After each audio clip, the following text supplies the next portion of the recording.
പേര് സ്ലോമോ. ഞാൻ പുതുപ്പള്ളിയിൽ നിന്ന് വരുന്നു. ആദ്യമായി ഞാൻ ഉടമ്പടി എടുത്തത് 2021 ഒക്ടോബറിലാണ്. ആദ്യമായി അമ്മയ്ക്കും തിരുകുമാരനും 1000 നന്ദി പറയുന്നു. ഞാൻ ആദ്യമായി ഉടമ്പടി എടുക്കുന്നത് യൂട്യൂബ് ചാനൽ വഴി കൃപാസനത്തെപ്പറ്റി അറിഞ്ഞാണ് ഉടമ്പടി എടുക്കാൻ വന്നത്. ആദ്യമായി ഉടമ്പടി എടുക്കാൻ കാരണം എൻ്റെ ഹസ്ബൻഡിൻ്റെ അമിതമായ മദ്യപാനം കാരണമാണ്. ഉടമ്പടി എടുത്തത് വഴി ഹസ്ബൻഡിൻ്റെ മദ്യപാനം പൂർണ്ണമായും മാറി. എൻ്റെ പേര് ബിജു കുര്യൻ, പുതുപ്പള്ളി കോട്ടയത്തു നിന്നാണ് ഞങ്ങൾ വരുന്നത്.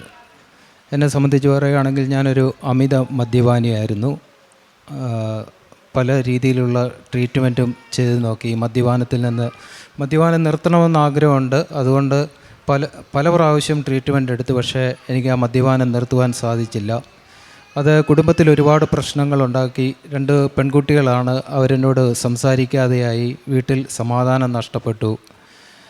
അതുപോലെ മദ്യപിച്ച് വാഹനം ഓടിച്ച് ആക്സിഡൻറ്റ് സംഭവിച്ചു.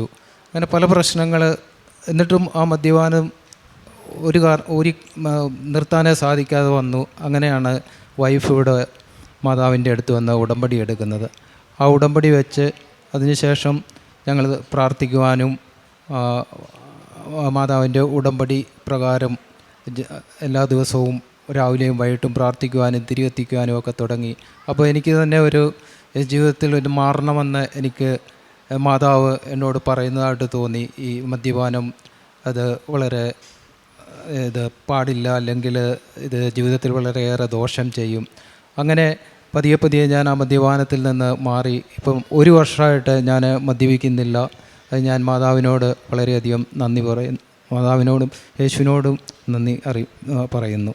പിന്നെ രണ്ടാമത്തെ കാര്യം, ഞാൻ സൗദിയിലാണ് വർക്ക് ചെയ്തത്. അപ്പോൾ ഒരു 20 വർഷം ഞാനൊരു കമ്പനിയിൽ വർക്ക് ചെയ്തതിന് ശേഷം ആ 20 വർഷത്തിന് ശേഷം ആ കമ്പനി പെട്ടെന്ന് പൂട്ടിപ്പോയി.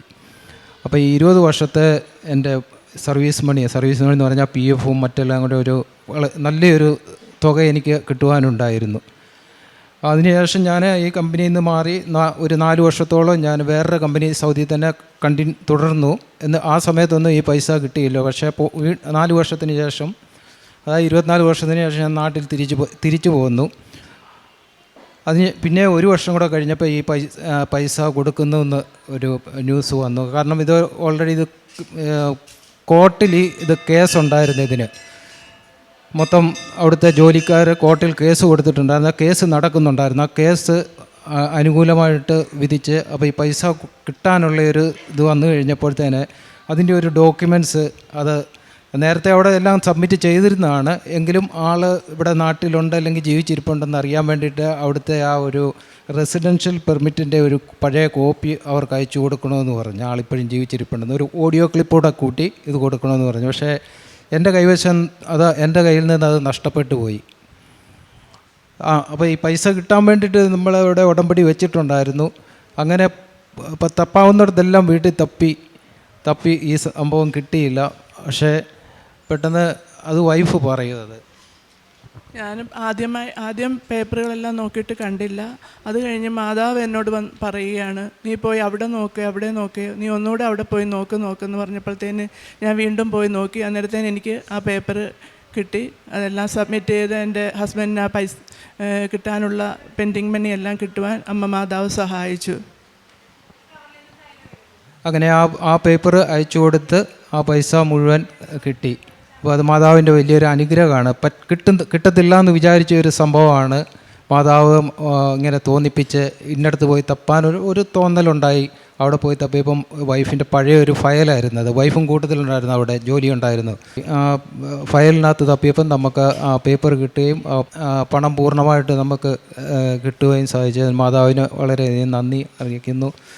അതുപോലെ കുറേ വസ്തു വിൽക്കാനുണ്ടായിരുന്നത്, അത് ആദ്യം ഒരു പ്ലോട്ട് കൊടുത്തിട്ട് 6 പ്ലോട്ടായിട്ട് തിരിച്ച വസ്തുവായിരുന്നു. ഒരു പ്ലോട്ട് കൊടുത്തിട്ട് 1 വർഷത്തിന് ശേഷം പിന്നെ ഒന്നും ഈ വില സംബന്ധമായിട്ടുള്ള നമുക്ക് ഉദ്ദേശിക്കുന്ന വില കിട്ടാതെ വന്നതുകൊണ്ട് അത് 1 വർഷമായിട്ട് അതിങ്ങനെ വിൽക്കാതെ കിടക്കുകയായിരുന്നു.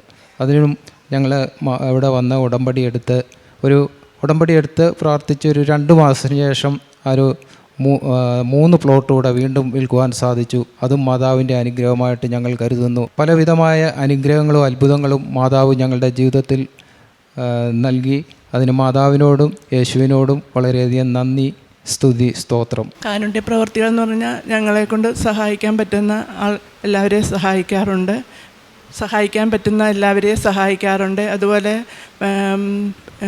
പത്രമാണെങ്കിൽ ഞാൻ മെഡിക്കൽ കോളേജിൽ കൊണ്ടുപോയി രോഗികൾക്കൊക്കെ കൊടുക്കുകയും അവരോട് പ്രാർത്ഥിക്കാൻ പറയും, അവർക്ക് വേണ്ടി പ്രാർത്ഥിക്കുകയും ചെയ്യും. എല്ലാ അനുഗ്രഹങ്ങളും തന്ന യേശുവിനും അമ്മ മാതാവിനും 1000 നന്ദി സ്തുതിയും കരയേറ്റുന്നു. ദാനിയേൽ പ്രവാചകൻ്റെ പുസ്തകത്തിൽ നിന്ന് അധ്യായം 3, 4, 5 തിരുവചനങ്ങൾ. ഞങ്ങളോട് ചെയ്തിട്ടുള്ള എല്ലാ കാര്യങ്ങളിലും അങ്ങ് നീതിമാനാണ്. അങ്ങയുടെ പ്രവൃത്തികൾ സത്യസന്ധവും മാർഗങ്ങൾ നീതിനിഷ്ഠവുമാണ്. അങ്ങയുടെ ന്യായവിധികൾ സത്യം തന്നെ. ഞങ്ങൾക്ക് വേണ്ടി ചെയ്ത എല്ലാ കാര്യങ്ങളിലും അങ്ങ് ഉചിതമായ വിധി നടത്തി. ഇവിടെ സ്ലോമോ ബിജു ദമ്പതികളാണ് അവരുടെ പ്രത്യക്ഷീകരണ സാക്ഷ്യം നമ്മോട് പങ്കുവച്ചിരുന്നത്.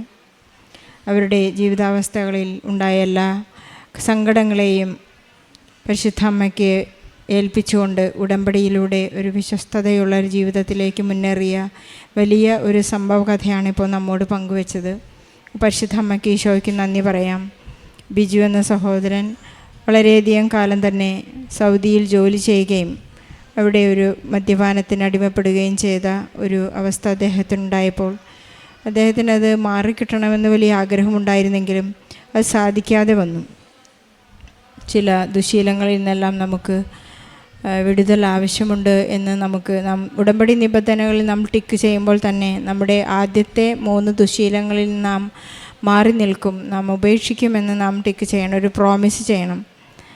അങ്ങനെ ഈ സഹോദരി വൈഫ് ഉടമ്പടിയെടുത്ത് ഹസ്ബൻഡിന് വേണ്ടി പ്രാർത്ഥിച്ചപ്പോൾ തന്നെ അദ്ദേഹത്തിൻ്റെ മദ്യപാനം എന്ന വലിയ മാരക രോഗം അദ്ദേഹത്തിന് ഒന്ന് വിട്ടുപോയി. നമുക്കെല്ലാ മദ്യപാനികളും മയക്കുമരുന്നിന് അടിമപ്പെട്ട എല്ലാ യുവാക്കൾക്കും മക്കൾക്കും വേണ്ടി നാം പ്രാർത്ഥിക്കാം. കാരണം ഈ ലോകത്തിൽ നിന്ന് തന്നെ ഈ രോഗം ഇവിടെ നിന്ന് ഇല്ലാതായി പോകട്ടെ എന്ന് നമുക്ക് പ്രാർത്ഥിക്കാം. അതുപോലെ തന്നെ സൗദിയിലെ കമ്പനിയിൽ അദ്ദേഹം 20 വർഷം ജോലി ചെയ്തൊരു ഗ്രാവിറ്റി ഇല്ലാതെ ഇറങ്ങിപ്പോരേണ്ടി വന്ന ഒരവസ്ഥയെക്കുറിച്ച് ഇവർ വിവരിക്കുകയുണ്ടായി. പരിശുദ്ധ അമ്മയ്ക്ക് ഒന്നും തന്നെ അസാധ്യമല്ല. എത്ര തന്നെ അകലെയുള്ള കാര്യങ്ങളായാലും സമയച്ചുരുക്കത്തിൻ്റെ അമ്മ ഇവർക്ക് വളരെ പെട്ടെന്ന് തന്നെ അദ്ദേഹത്തിന് 24 വർഷത്തിന് ശേഷം 20 വർഷത്തെ അദ്ദേഹം ജോലി ചെയ്ത ഒരു വലിയ എമൗണ്ട് ഓഫ് മണി അദ്ദേഹത്തിന് തിരിച്ചു കിട്ടുകയുണ്ടായി. പരിശുദ്ധ അമ്മയ്ക്ക് നന്ദി പറയാം. അതുപോലെ തന്നെ ഇവരുടെ അത് കിട്ടുന്നതിന് വേണ്ടി ഇവർക്കൊരു റെസിഡൻഷ്യൽ സർട്ടിഫിക്കറ്റ് ആവശ്യമായി വന്നപ്പോൾ അത് തിരഞ്ഞു കണ്ടുപിടിക്കാനാണ് പരിശുദ്ധ അമ്മ ഇവരെ വളരെയധികം സഹായിച്ചതെന്ന് സാക്ഷ്യപ്പെടുത്തുന്നു. നാം നമ്മുടെ തന്നെ കാര്യങ്ങൾ എവിടെ ഇരിക്കുന്നുവോ, എങ്ങോട്ട് പോകണം, ആരെ സമീപിക്കണം, ഏത് ഓഫീസിലേക്ക് പോകണം, ഏത് വ്യക്തിയെ ഇടപെടണമെന്നൊക്കെ നാം ആശങ്കപ്പെടുമ്പോഴെല്ലാം ഉടമ്പടിയിലുള്ളവർ എപ്പോഴും നമ്മളോട് പറയുന്നത് അങ്ങോട്ട് തിരിയൂ, ഇങ്ങോട്ട് പോകൂ. ഇതെല്ലാം പരിശുദ്ധ അമ്മയുടെ നിർദ്ദേശങ്ങളാണ്. നമുക്കെപ്പോഴും ഉടമ്പടിയിൽ വിശ്വസ്തരായിരിക്കാം. പരിശുദ്ധ അമ്മയുടെ സ്വരം നമുക്ക് ശ്രവിക്കാം. പരിശുദ്ധാത്മാവിനെ നമുക്ക് ശ്രമിക്കാം. ഈശോ നമ്മോട് കൂടി ഉണ്ടായിരിക്കും. ഈശോയുടെ തിരുരക്തത്താൽ എപ്പോഴും അഭിഷേകത്തോടുകൂടി വിശുദ്ധിയോടുകൂടി ജീവിക്കാനുള്ള കൃപയ്ക്കായി നമുക്ക് പ്രാർത്ഥിക്കാം. നമ്മുടെ എല്ലാ നിയോഗങ്ങളെയും ഈ സാക്ഷ്യത്തോട് ചേർത്ത് വെച്ചുകൊണ്ട് നമ്മുടെ എല്ലാ മക്കളെയും മാതാപിതാക്കളെയും സഹോദരങ്ങളെയും നമ്മുടെ ആവശ്യങ്ങളെയും ഈ നിയോഗങ്ങളോട് ചേർത്ത് വെച്ച് ഈശോയ്ക്കും പരിശുദ്ധ അമ്മയ്ക്കും നല്ലൊരു കയ്യടി നൽകി സാക്ഷി നമുക്ക് സമർപ്പിക്കാം. അത്യപൂർവ ദൈവാനുഭവങ്ങൾ ഇനി നിങ്ങൾക്കും സ്വന്തം. ഈ യൂട്യൂബ് ചാനൽ ഇതുവരെ സബ്സ്ക്രൈബ് ചെയ്തിട്ടില്ലെങ്കിൽ ഇപ്പോൾ തന്നെ സബ്സ്ക്രൈബ് ചെയ്യുക. ഈ വീഡിയോ ഇപ്പോൾ തന്നെ നിങ്ങളുടെ സുഹൃത്തുക്കൾക്ക് ഷെയർ ചെയ്തുകൊണ്ട് കർത്താവിൻ്റെ പ്രേക്ഷിതരാകുക.